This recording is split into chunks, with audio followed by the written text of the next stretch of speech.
Nous sommes vendredi 14 juin 2024, voici les principaux titres de cette édition.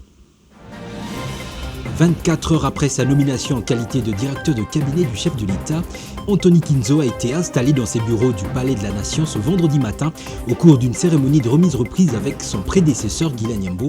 Le détail dans ce journal. À l'université de Kinshasa, décision corsée contre les 6 professeurs de la faculté des sciences économiques et de gestion. Ils sont suspendus et soumis à une procédure disciplinaire pour avoir remis la touche d'enseignant associé à Vitel Kamerhe en violation de la législation en matière de l'enseignement supérieur et universitaire.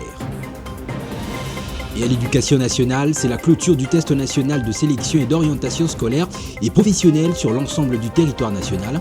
Dans la province éducationnelle du Nord Kivu 2, plus de 55 000 élèves de la 8e ont passé ce test. Parmi eux, plusieurs déplacés de guerre venus des zones récemment touchées par les attaques des criminels des pays voisins. C'est tout pour les titres, mesdames et messieurs, bienvenue. Le nouveau directeur de cabinet du chef de l'État, Anthony Kinzo, a été installé dans ses bureaux du Palais de la Nation ce vendredi matin au cours d'une cérémonie de remise-reprise avec son prédécesseur Guilain Nyembo. Le détail dans ce reportage signé La Presse présidentielle. Quelques signatures sur le procès-verbal et un échange de signataires pour passer la main. En toute sobriété, le nouveau directeur de cabinet du chef de l'État, M. Anthony Kinzo Kabolé, a officiellement pris ses fonctions à l'issue d'une cérémonie de remise-reprise présidée par le secrétaire général à la présidence. Appelé à gérer la planification des programmes du pays au gouvernement en qualité de vice-premier ministre, ministre du Plan, le directeur de cabinet sortant, Guilain Nyembo, a remercié le chef de l'État Félix-Antoine Tshisekedi et ses collaborateurs pour l'accompagnement lui assuré. Nous avons vécu des belles histoires et remporté de bons combats et des combats dignes pour la République. Vous avez été d'un grand apport dans la réussite de toutes ces missions, avec un recueil des discours, un clin d'œil pour cette équipe. Je laisse sur la table l'important dossier de la digitalisation de cette administration que nous avons déjà démarré et qui tient le chef de l'État à cœur pour améliorer les services à d'autres institutions de la République, à nos compatriotes et aux différents partenaires de notre pays. Fidèle à ses convictions et à sa méthode de travail, le nouveau directeur de cabinet du chef de l'État, M. Anthony Kinzo Kabolé, a dans ses premiers mots appelé ses nouveaux collaborateurs à poursuivre l'élan du travail, mais avec un peu plus de dextérité. Ma loyauté et toute ma déférence au président de la République. Arriver à cette fonction, ce n'est pas peu de choses. C'est certainement un arbitrage personnel, un arbitrage spirituel, un arbitrage politique. Mais ce que je voudrais dire à chacun d'entre nous, moi je mesure l'ampleur, je mesure ce que ça représente d'être directeur de cabinet du chef de l'État, mais en même temps c'est que ça représente d'être collaborateur direct du chef de l'État, comme la plupart d'entre vous êtes ici. Ça veut dire que c'est de la mesure, ça veut dire que c'est de la discipline. Je voudrais vous dire une chose, chaque fois que vous vous trouvez quelque part, vous représentez le chef de l'État, vous représentez le cabinet, vous représentez la fonction que vous portez. Alors je voudrais que chacun d'entre vous porte ce manteau partout où il sera et dans tout ce qu'il fera. Il y a un tableau de bord qui vous sera donné pour ce que j'appelle une sorte d'état des dossiers pour chacune des cellules. On voudra les avoir, on vous donnera probablement 5 jours ou une semaine. J'aurai une rencontre avec les différents directeurs de cabinet adjoints et j'aurai des rencontres avec chacune des cellules. On va s'asseoir, on va discuter, on va échanger, autant de temps que ça va prendre, mais chacun devra connaître ses dossiers. On va découvrir. Ce sera pour moi aussi un test pour chacun des CP et aussi pour chacun des conseillers. Et je vous en supplie, on se met au travail. De la même manière que vous avez travaillé avec Guilain, vous allez travailler avec moi. J'ai besoin de vous. S'en est suivi un échange en privé entre Guilain Nyembo et Anthony Kinzo Kabolé avant une visite de différents services du cabinet et la remise des clés du charroi automobile. À l'université de Kinshasa, décision corsée contre les 6 professeurs de la faculté des sciences économiques et de gestion qui avaient remis la touche d'enseignant associé à Vitel Kamerhe en violation de la législation en matière de l'enseignement supérieur et universitaire. Ils sont suspendus, mais le comité de gestion ne veut pas s'arrêter là. Suivez. Cette décision suspendant les professeurs Baton Babalembo, Sinzidi Kabuki, Ali Kiamasa, Mbati Honoré, Nemoyato Begepole et Bofoya Komba est motivé selon les communiqués rendus publics par le recteur de l'université de Kinshasa, essentiellement par les soucis de faire respecter la loi relative à l'enseignement supérieur et universitaire en République démocratique du Congo. La législation donne au seul recteur ou directeur général d'une institution d'enseignement supérieur ou universitaire le pouvoir de remettre les insignes et symboles aux récipiendaires remplissant les conditions. Pour l'autorité académique de l'UNIKIN, la cérémonie du 7 juin au bureau du président de l'Assemblée nationale, Vital Kamerhe, constitue un empiètement de fonctions et fautes professionnelles lourdes qui nécessitent une action disciplinaire. À l'éducation nationale, la province éducationnelle du Nord Kivu 2 a reçu plus de 55 000 élèves de la 8e au test national de sélection et d'orientation scolaire et professionnelle. Parmi eux, plusieurs déplacés de guerre venus des zones récemment touchées par les attaques des terroristes ADF, principalement dans les secteurs de Benimbaou. Ces tests qui permettent à l'apprenant d'entamer le cycle des humanités s'est clôturé ce vendredi 14 juin par les langues.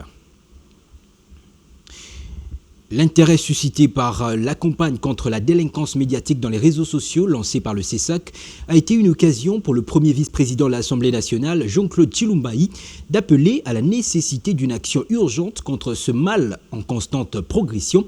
Reportage Rabi Monkoto. Présent dans la salle lors du lancement par le Conseil supérieur de l'audiovisuel et de la communication de la campagne de lutte contre la délinquance dans les réseaux sociaux, le premier vice-président de l'Assemblée nationale, Jean-Claude Tshilombayi, s'est approprié les thèmes développés pour lancer enfin un message fort en direction de la communauté en faveur d'une action urgente capable de stopper net ces fléaux en progression.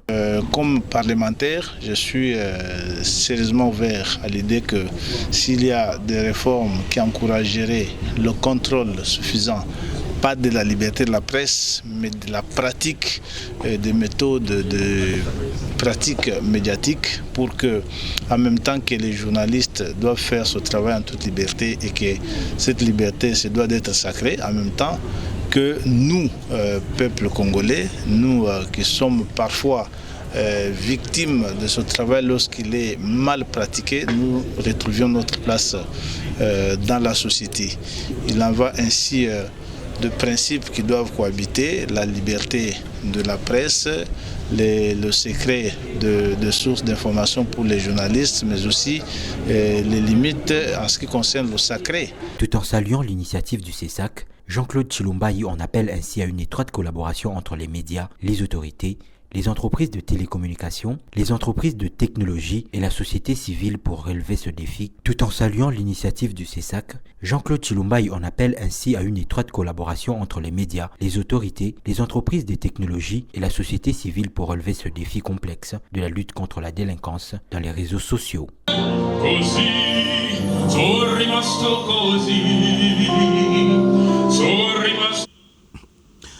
Le programme d'action du gouvernement est parmi les sujets qui intéressent particulièrement la population congolaise.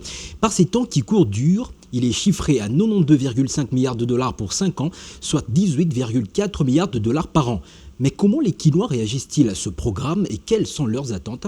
Suivez leur réaction dans ces propos recueillis par Denel Mbouyi.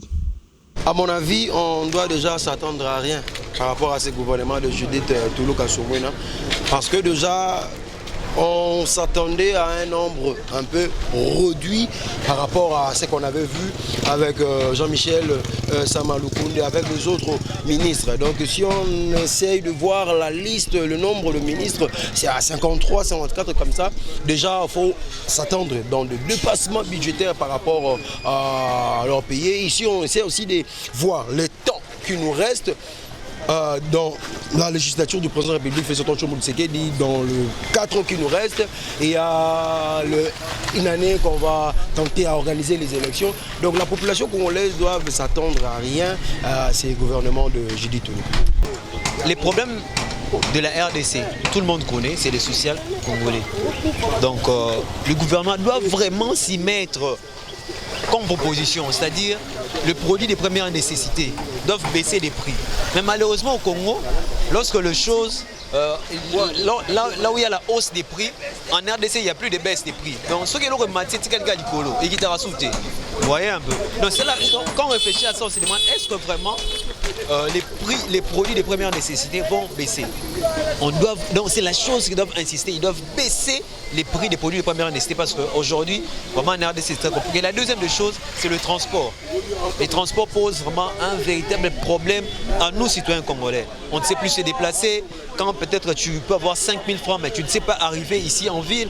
Donc c'est très compliqué. Et les prix du transport doivent baisser. On doit régulariser les transports en République démocratique du Congo. À mon avis, nous attendons tout du gouvernement souminois. L'exploitation de la fibre optique ne doit pas être uniquement réservée au privé. Il faut bien entendu relancer la SCPT, qui est la société qui s'occupe de la gestion même de l'exploitation de la fibre optique. À mon avis, c'est la SCPT qui doit commercialiser la fibre optique pour que les gens cessent de payer $1 pour 1 giga par jour. Quand vous prenez $1, 1 giga par jour, à mon avis, ça fait $30 par mois. Quand vous prenez 55 millions de Congolais qui sont abonnés à la téléphonie cellulaire, ça fait autant de millions qui doivent rentrer dans la caisse de l'État si c'était de l'argent capté, à mon avis, par la SCPT. Mais comme ce sont les privés qui captent cet argent, c'est des millions de dollars qui partent comme ça alors que nous en avons besoin pour reconstruire le pays, construire les écoles, les routes et relever les défis qui sont ceux de la population. Autre nouvelle, prévue pour le 19 juin prochain, les élections des conseillers urbains, bourgmestres et adjoints sont reportées à une date qui reste à déterminer. La Commission électorale nationale indépendante CENI justifie ce report par certaines contraintes financières liées à l'organisation matérielle de ces scrutins. Le territoire d'Arou en province d'Ituri recevra pour la première fois de son histoire les goudrons. Les études de faisabilité et de repérage des avenues et rues ont débuté depuis cette semaine. Elles sont menées par une forte délégation de l'administration militaire de la province de l'Ituri. Célimani pour ce reportage. Entre ces eaux stagnantes, tenir le volant oblige le conducteur au grand tâtonnement pour placer l'air pneu.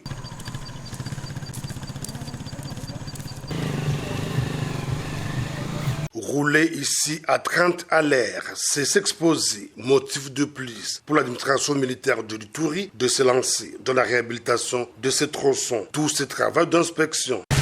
Nous sommes contents qu'on nous réhabilite la route. Les macadam s'étaient limités seulement à Bounia. Nous avons aussi besoin de ces macadam ici. Il y a aussi beaucoup de chômeurs ici, dans notre coin. En chefferie de Kakwa, la Fédération des entreprises du Congo a salué cette détermination du gouverneur militaire, le lieutenant-général Luboyanka Shomadjouni, pour booster l'économie de cette entité. L'état de la route laissait vraiment à désirer. Pour nous, on ne pouvait rien commenter.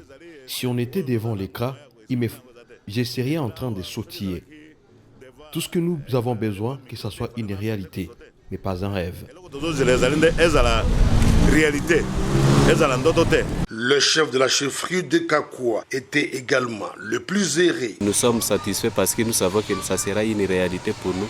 Alors c'est que je demanderai à ma population l'appropriation pour que les travaux soient vraiment effectifs et puis que cela se passe dans de bonnes conditions. Golden Coat SRL, qui a gagné le marché, montre sa détermination à parfaire cette route dans un temps record.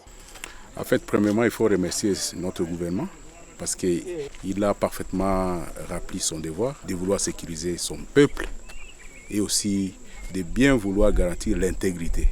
C'est ici, vous voyez, la présence de nos éléments loyalistes. Donc Golden Coat a aussi une grande tâche de pouvoir maintenir cette route pour sa population d'abord, toujours dans l'esprit de la cohabitation de la région. Une fois cette route réhabilitée, cela réduira le délai d'intervention de forces de défense et de sécurité face aux menaces extérieures et internes auxquelles la République démocratique du Congo fait face actuellement.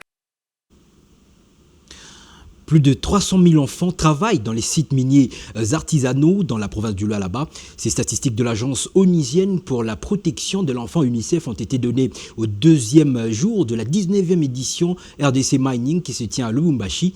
Selon la MONUSCO, il s'agirait de 361 000 enfants qui se sont soumis à des travaux de forme dangereuse, lesquels contribueraient à la production de la chaîne d'approvisionnement en minerais dans le Lualaba et le Haut-Katanga. Des participants à ce forum lancent un appel à toutes les parties prenantes pour empêcher la présence et le travail des enfants dans les mines.